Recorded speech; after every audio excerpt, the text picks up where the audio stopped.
अब आपको एक दूसरी महत्वपूर्ण खबर बताते हैं।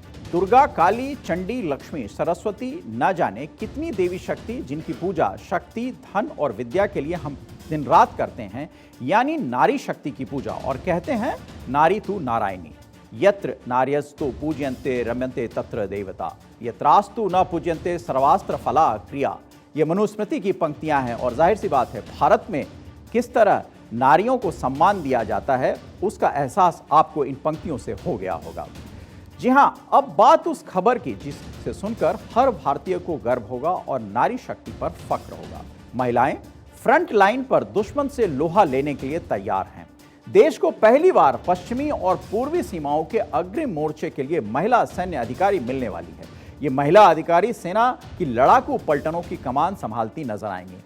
इस न्यूज के इनसाइट स्टोरी अब हम आपको बताते हैं। 29 अप्रैल को चेन्नई के ऑफिसर्स ट्रेनिंग एकेडमी में इतिहास लिखा जाएगा।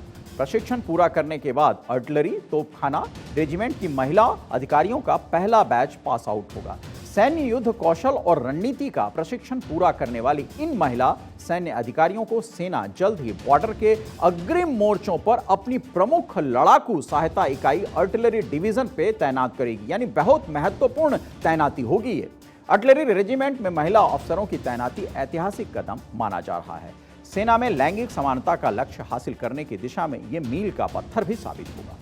भारतीय सेना के इतिहास में पहला मौका होगा जब महिला अफसरों को अग्रिम मोर्चे पर तैनात किए जाने वाले लड़ाकू रेजिमेंट का हिस्सा बनाते हुए उन्हें कमान भी सौंपी जाएगी।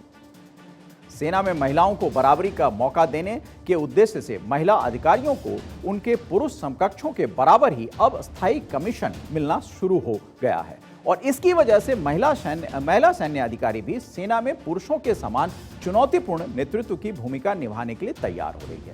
इसे कामयाब बनाने के लिए नेतृत्व की भूमिकाओं के लिए महिला अधिकारियों को सशक्त बनाने की पहल सेना ने तेज कर रखी है। ऑपरेशनल, इंटेलिजेंस, लॉजिस्टिक और प्रशासनिक पहलू के सभी हथियारों के दृष्टिकोण पर महिला अधिकारियों को कमांड की कठिन चुनौतियों के लिए तैयार करने के लिए एक विशेष सीनियर कमांड कोर्स भी आयोजित किया जा चुका है।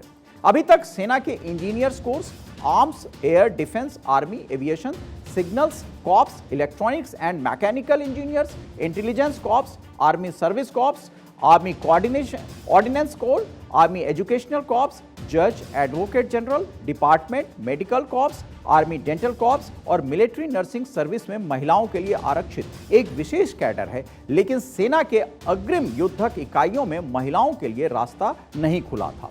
सेना के अनुसार रक्षा सेवा स्टाफ कोर्स, DSSC और एमटेक के समकक्ष पाठ्यक्रमों के लिए अब महिला अधिकारियों की बढ़ती संख्या प्रतिस्पर्धा भी बढ़ा रही है और इस साल 4 महिला अधिकारियों ने प्रतिष्ठित DSSC परीक्षा पास की है, जिन्हें कमांड नियुक्तियों के लिए प्रबल दावेदार बना रही है। हाल के समय में 617 में से 507 महिला अधिकारियों को स्थायी कमीशन दिया गया है और 14 वर्ष से कम सेवा वाली जिन महिला सैन्य अफसरों को स्थायी कमीशन नहीं मिला उन्हें 20 वर्ष की पेंशन सेवा योग्य तक सेवा विस्तार दिया गया है। सेना में महिलाओं को विशेष मौका देने की पहल के तहत इस वर्ष के शुरुआत में ही कर्नल रैंक में 108 महिला अधिकारियों को प्रमोशन देकर कमांड नियुक्तियां दी जा रही है। कर्नल रैंक में चयनित महिला अधिकारियों में से लगभग 55% को फील्ड ऑपरेशनल क्षेत्रों में तैनात कमांड यूनिट में पोस्ट किया गया है, जिनमें से 50% उत्तरी और पूर्वी कमान में है।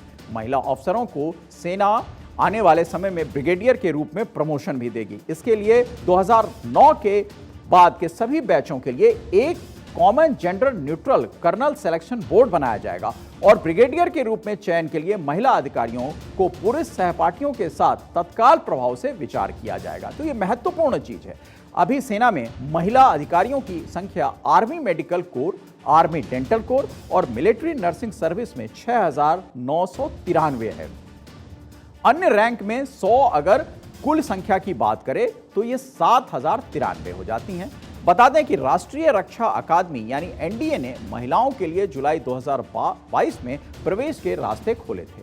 पहले बैच में 19 महिला कैडेट को प्रवेश दिया गया है।